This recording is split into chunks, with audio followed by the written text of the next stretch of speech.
Okay, so let's get into it. Let's do it. We are diving deep into a theatrical phenomenon, really, the new revival of Oscar Wilde's The Importance of Being Earnest. And this thing is getting just, incredible buzz. When a show is immediately called a theatrical masterpiece, you have to dig in. Exactly. We need to know what specifically is earning that praise, but maybe more importantly, where the tension points are hiding. Right. And that's our mission today. We've got this huge stack of sources, the glowing reviews, sure, but also the detailed operational notes, the promo materials, But we're balancing that with something I find fascinating. the view from the stalls. Yeah, these very specific, personalized audience observations, they show where all that high-octane direction might actually be causing a bit of friction. So we're not just reading the five-star reviews. No, we are dissecting the mechanics of this production to find those subtle fault lines that might, challenge a real purist, a longtime fan of the play. We're looking for the trade-offs the director, Max Webster, made to get that masterpiece status. So let's set the stage a little. Okay. This is a massive production. It's the National Theater, but it's also a co-production with Sonia Friedman Productions. Two absolute powerhouses. And it's at the Noel Coward Theatre in London. And it's a strictly limited season, which is key. It's scheduled to close on January 10th, 2026. That scarcity, it definitely adds to the hype. For sure, but the real driving force here, I think we have to agree, is the man at the helm. The director, Max Webster. Exactly. He brings some serious pedigree to this. I mean, you look at his past work, Don Mar's Macbeth, the adaptation of Life of Pi. Just huge, visually stunning shows. Right. So when he takes on Wilde, instantly he's not aiming for some quiet, dusty drawing room comedy. No, he's aiming for spectacle. And the critics absolutely confirm that he got it. The reviews we've synthesized are, well, they're in raptures. You have the Daily Mail and the Telegraph just flat out calling it a theatrical masterpiece. Yeah. Simple as that. But it's the other words they use that are so revealing. It goes beyond just, technical perfection. What's the tone? The tone is all about emotion. It's gloriously frivolous, exuberant, joyous, and celebratory. So it's not just a well-acted play. They're reviewing it like it's a party on stage. Yes, and that's where we get the clearest signal about Webster's whole interpretation. Right, from Broadway World. Yes, they were so specific. They called it outrageously camp, flamboyantly queer, and ludicrously entertaining. And that just confirms it. This is a modern lens. It's an interpretation that fully embraces the satire, but also, the subtext of Wilde's world. Well, it connects directly to the core of the play, doesn't it? The deception. The deception, the creation of false identities. You have Algernon creating the invalid Bunbury, and Jack creating his fictional brother Ernest. It's all about a performance. Exactly. And Webster's approach, it seems, is to visualize that performance. Mhm. He makes the lies, the glamour, the whole societal facade just as big and colorful as possible. So the critical consensus is that this works because it's maximalist. It is. He hasn't just staged the play. He has staged the idea of the play with this incredible energy and a deep, deep commitment to camp. Which brings up the big question for us then. Does that maximalist, that exuberant approach, does it come at a cost? Right. Does it steamroll Wilde's famously sharp minimalist dialogue? We have to hold on to that tension as we get into the cast. Okay, the cast. Let's talk about the gravitational center of this whole production. You cannot talk about this revival without talking about Stephen Fry as Lady Bracknell. You really can't. The sources suggest his casting is just foundational to the entire thing. The praise is almost mythic. I mean, the Financial Times called him irresistible. The stage pointed to his scene-stealing turn. And then the Daily Mail with the ultimate endorsement, right? Just saying Fry was born to play Lady Bracknell. That kind of unanimous praise is so rare, and it's not just about his performance, I don't think. It's about the historical resonance. Oh, absolutely. Fry's just perfectly placed to embody that specific mix of intellectual wit and that devastating social tyranny the role demands. And what's fascinating is how celebrity casting like this just instantly shifts the stakes. How so? Well, when one performance, like Fry's, is so central, the whole evening sort of transforms into a star vehicle. And that's a huge consideration for anyone buying a ticket. It certainly is, because when you rely on that kind of high-profile talent, it creates operational risks. Exactly. And the rest of the ensemble is packed too. Ollie Alexander as Algernon, Nathan Stewart Jarrett as Jack Worthing. Great names. But if you buy a ticket based on a name, You need the caveats. And this is where our insider details are so essential for you. The theater has to schedule very carefully around these actors. Okay, so what do we know? We have two key dates. First, Hugh Dennis, who plays Reverend Canon Chasuble, is specifically not scheduled for the evening performance on Thursday, December 11th. Okay, that's a crucial date to flag. And then Shobna Gulati, who plays Miss Prism, she is not scheduled to perform for a whole week, from Monday the 5th to Saturday the 10th of January. So those are specific windows where you know those veterans won't be in the show. Right. And of course, the theater's standard policy applies. There is never a 100% guarantee of any specific cast member for any performance. But knowing these scheduled absences ahead of time, it just helps you manage expectations. Right. And the full cast really rounds out the world Webster has built. You've got Kitty Hawthorne as Gwendolyn Fairfax, Jessica Whitehurst as Cecily Cardew, and Haley Carmichael in the dual roles of Merriman and Lane. Okay, let's shift focus now to the technical architecture, the creative team. This is where we can really see why this staging feels so different from a traditional revival. The choices they made directly explain that feeling of exuberance. It all starts with the visual foundation. That's Ray Smith, who did both set and costume design. And given that outrageously camp description from the reviews, You can just infer, right, that she's created this highly stylized, almost aggressively beautiful world. It's not about muted historical accuracy. It's about theatrical flourish. but the two things that really signal a radical departure, for me, are these two specialized roles on the creative team, Oh, yeah. Carrie-Anne Ingrouille as the movement director. and DJ Wilde as the composer.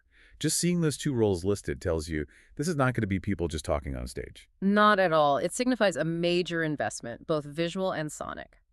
A movement director means choreography. It means formalized staging, physical sequences that are either supporting or maybe even interrupting the wit. And the original score means the production has its own musical pulse, its own identity, beyond just the actors' voices. It's an engineered, full-body sensory experience. So when the critics rave about it being exuberant and joyous, this team is the reason why. They provided the tools to turn dialogue into spectacle.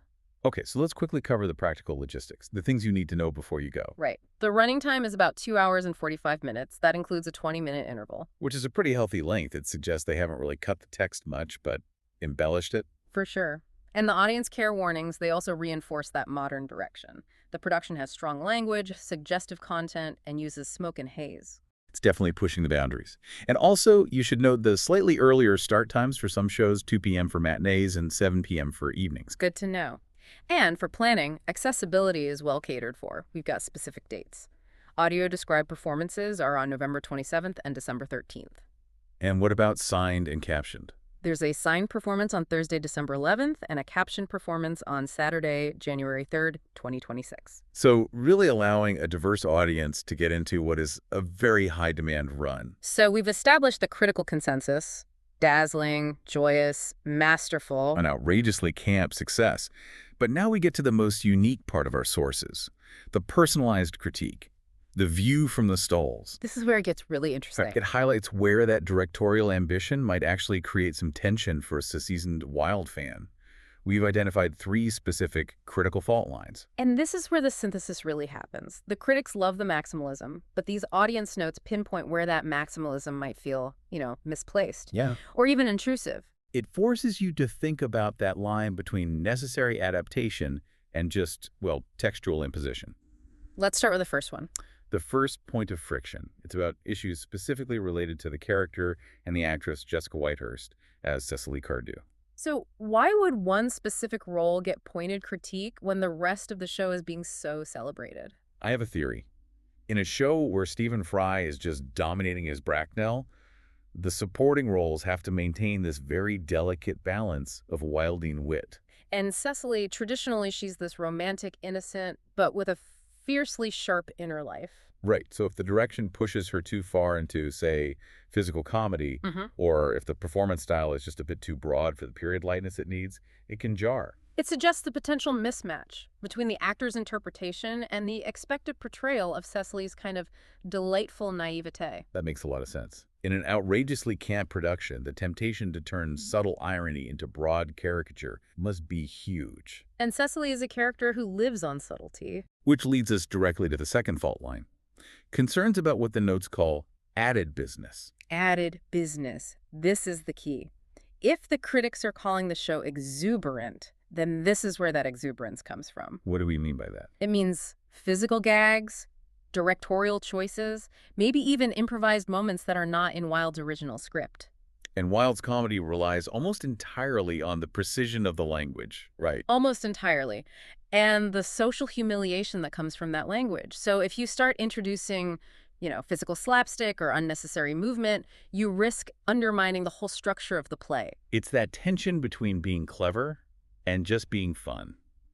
If you're laughing at a physical gag, you might miss the devastating line that comes right after it. You're sacrificing the sophistication of the wit for a moment of immediate entertainment. It's a trade-off. But for some audience members, this added business feels like noise, not enhancement. And the third fault line, it ties right back to the creative team we just talked about. The specific dance sequences. This is the ultimate expression of that movement director and composer's input.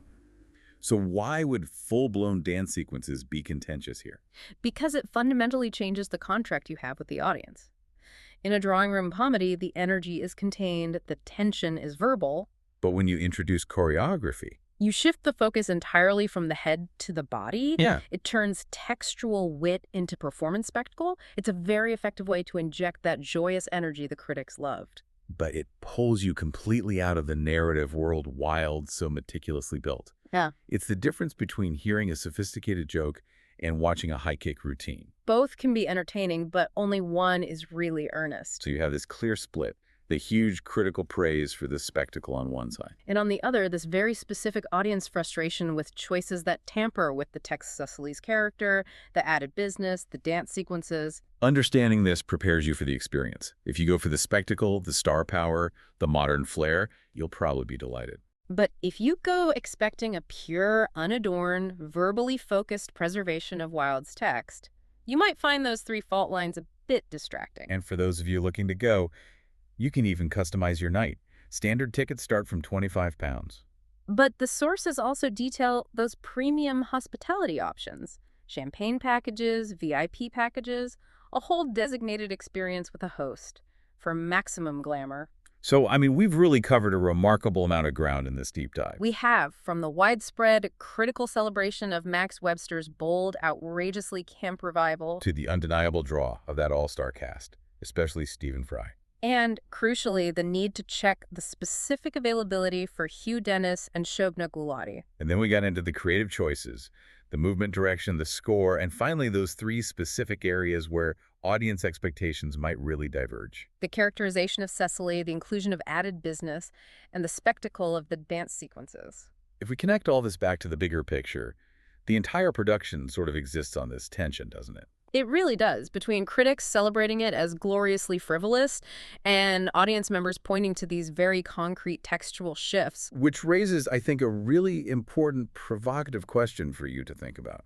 In adapting and reviving a classic like Wilde's, The Importance of Being Earnest, is the measure of success found in how faithfully the text's razor-sharp dialogue is preserved. Or is it in how outrageously camped and visually reimagined the overall theatrical experience becomes for a modern audience? That is the central conflict. We'd encourage you to consider, based on our analysis of those fault lines, the added business, the casting, the choreography, which element of this revival you would judge most harshly or maybe celebrate most highly. Knowing what you value in Wilde will absolutely determine your review. Thanks for diving deep with us.